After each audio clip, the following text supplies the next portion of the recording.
ყველას მოგესალმებით, კიდევ ერთხელ გილოცავთ აღდგომის დღესასწაულს, ბედნიერებას და სიხარულს გისურვებთ.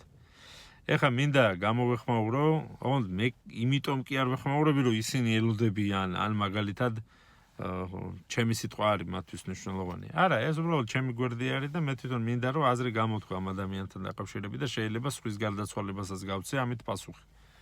ესე იგი, გარდაიცვალა პაპი ფრანცისკე. რომის პაპა.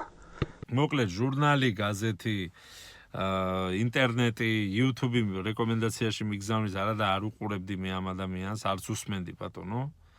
და აი რა ვიცი სახში აი მადუღარაც რო ჩართო ან გაზი, ის არის რა ქვია მას. ეგეც რომის პაპზე დაიწყებს ლაპარაკს, რომ გარდაიცვალა და მე ეს რაღაც აი ყვითელი პრესა ზოგადად ევროპაშიც, ამერიკაშიც იქაც არის რაღაცა ფეიქ ინფორმაციები, რომელიც აი მაგალითად სისულელით რო შეადარო, რომელი უფრო აღემატება, მაგრამ აი ქართული არის განსაკუთრებული და ხო რუსულს შევადარებ კიდე. აი ფეიქ ინფორმაციები რაღაცა რომ და კიდე კითხვები უაზრო. აი რატო დალუქეს რომის პაპის ისა რა ქვია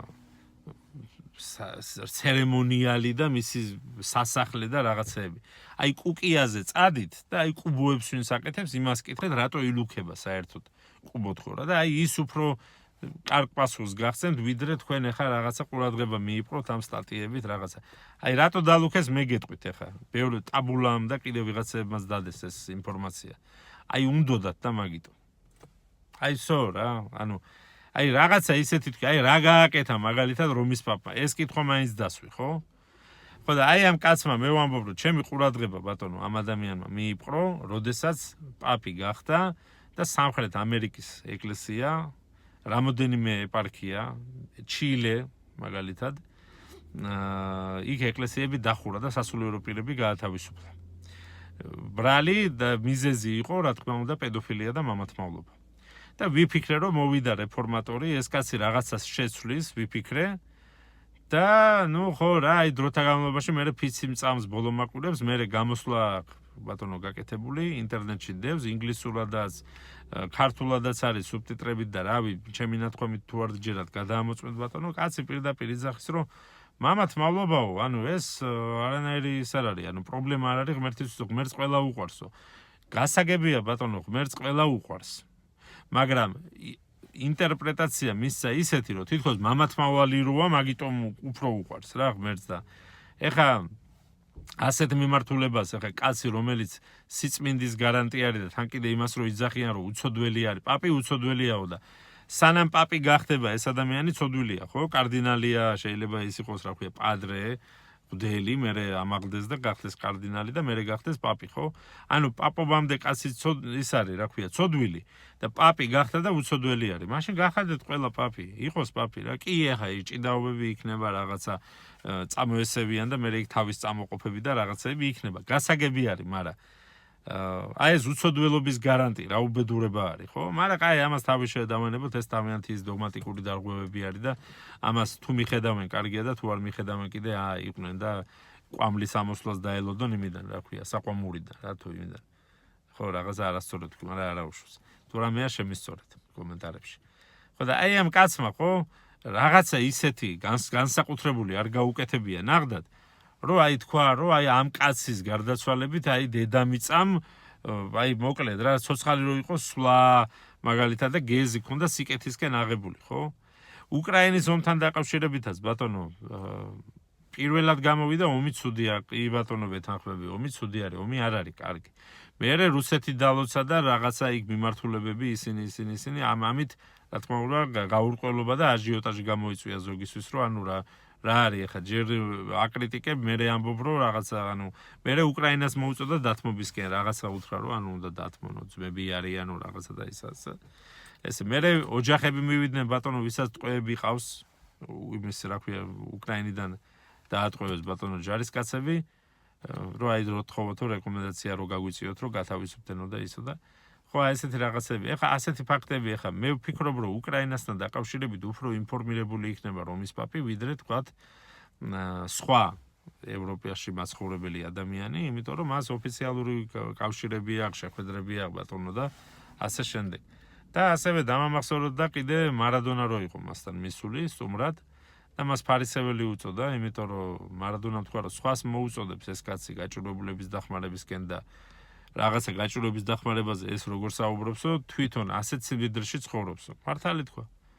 ვეთანხმები მარადონას ამ ფაქტში მართალი არის, მაგრამ ხო გამოაძევეს მერე და გამოუშვეს და ეხლა ზოგადად რა არის, იცით, არავის სიკვდილი არ გამიხარდება და სხვათა შორის არც ამ კაცის ანუ ჩემი განსაჯელი არ არის ხა მე არ გამჟი მე ვამბობ უბრალოდ რომ ამ კაცისგან ისეთი ფაქტი გააკეთებული მე არ მახსოვს რომ დედამიწაზე რაღაცა ცოტა უკეთესი გამხდარიყოს რა რაღაცა თქვათ რასისტულის დამიფიქსირებია ამ კაცში რომ მაგალითად ყველა კარდინალი მოდის ხელებს უკოცნის რაღაცა თავს იმაშვება აქეთ იქით რაღაცა ფეხებს ბანს ფეხებს უკოცნის და მაგალითად შავკანიანი კარდინალი მოდის და ისის პატივით მიდის ახლა იმ კაც რა დაშავებული მე არ ვიცი ან კიდე თუ დაშავებული აქვს კარდინალი რატოა ხო მოვიდა ეს კაცი ხელზე ემთხვევა და ეს ისე ხელს ისე წევს და უკან გადის რომ აი საერთოდ ანუ არ გაუხარდა მისი მისვლა თუ რა იყო და ის კაცის გაყურებული იყურება რომ ანუ რა დავაშავეო რა ვერ მიხვდა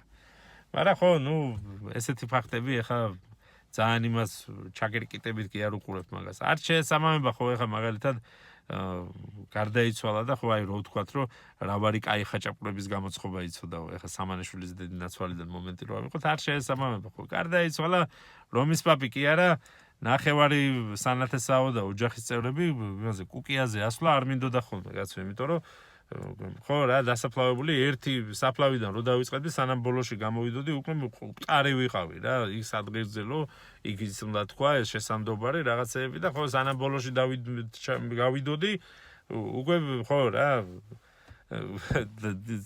ძალა არაფერი არ გამოცლილი მქონდა ყველაფერი რა ხო და ეხა რომის პაპი კი არა და მაგი ვიდარდო ახლა იმას არ ვამბობ ხო გარდაიცვალა ბატონო ახალი შემდეგი პაპი მოვა და ის ხალხი კიდევ ის ფორთხიალობს მაგ ადამიანთან და ჭკუას კარგავს რომ რომის პაპი შემეხოდა რაღაცეები იქ ეხა პატრიარქი მერაბ დვალიშვილი იქნება თუ ხაბიბ ნურმუგამედოვი საერთოდ არანაირი მნიშვნელობა არ აქვს რა ის ავტორიტარიზმში გაზრდილი ბატონო მონა მაინც ჩათვლის რომ პაპის სიტყვას რაღაცა მნიშვნელობა აქვს მე პირადად ვთვლი რომ მაგ ადამიანის სიტყვას არც მიწაზე და არც ზესაზე არანაირი მნიშვნელობა არ აქვს საერთოდ ხო მიწაზეში შეიძლება რაღაც დედამიწაზე რაღაც საქმეები ჩემზე და თქვენზე ზოგიერთზე უფრო მეტად და კარგად მოაგვაროს ნაცნობობით და რა თქმა უნდა იმის თავისი პიროვნებით კი არა წოდება რაც აქვს აი იქიდან გამომდინარე თორე ახლა გახადე მაგას ჩვეულებრივი სამოსი ჩააცვი ადიდასის სპორტულები ან ადიდარსი ან აბიბასი თუ რაც არის და ხო ბოტასები და გამოუშვი რა ანის წვეტიანი ტუფლები რო არის იმის ვენეციის ნავები აი ეგენი ხო ციცაკები შეიძლება ეგეც მაგალითად ხო და აი გამოუშვი რა ვინმე რეაქცია ექნება ვიღაც შეიძლება დასცინოს და ვсё მორჩა თორე სხვა დანარჩენი არავითარი რეაქცია არ ექნება ხო და ამიტომ რა ღმერთმა უშველოს მაგის სულს და სხვა დანარჩენი კიდე დოგმატიკური კუთხით მე უფლება არ მაქვს თქვა რომ აცხონოს მეთქი და რაღაცა არა ეგ ღმერთის ჩემი პრეროგატივა არ არის ღმერთმა იცის ვინ ცხონდება და ვინ არა აბა ღმერთმა ხელი მოგიმართოთ ყველაფერს კარგს გისურვებთ და სხვათა შორის უყურეთ ფილმს საინტერესო ფილმი არის ძალიან აი ლინკს დავდებ მე აქ ჩემ ანუ იმაში რა ქვია კომენტარებში იქნება ყურადღების ცენტრში ეს ძალიან საინტერესო ფილმი არის და თუ უყურებთ მე თქვენი აზრი დამიწერეთ ბატონო კომენტარში გამიხარდება ერთმა ადამიანმაც რო უყუროს ამ ფილმს გამიხარდება იმიტომ რომ ის რაღაცეებს მიხვდება ანუ მომენტები რა როგორ ხდება აი ამ იმის იერარქიის შეფარვები და ეგეთი რაღაცები როგორ ხდება რა და თუ უყურებთ ძალიან გამიხარდება აბა ყველაფერს კარგს ვსურვებ და კიდევ ერთხელ ქრისტე აღსდგა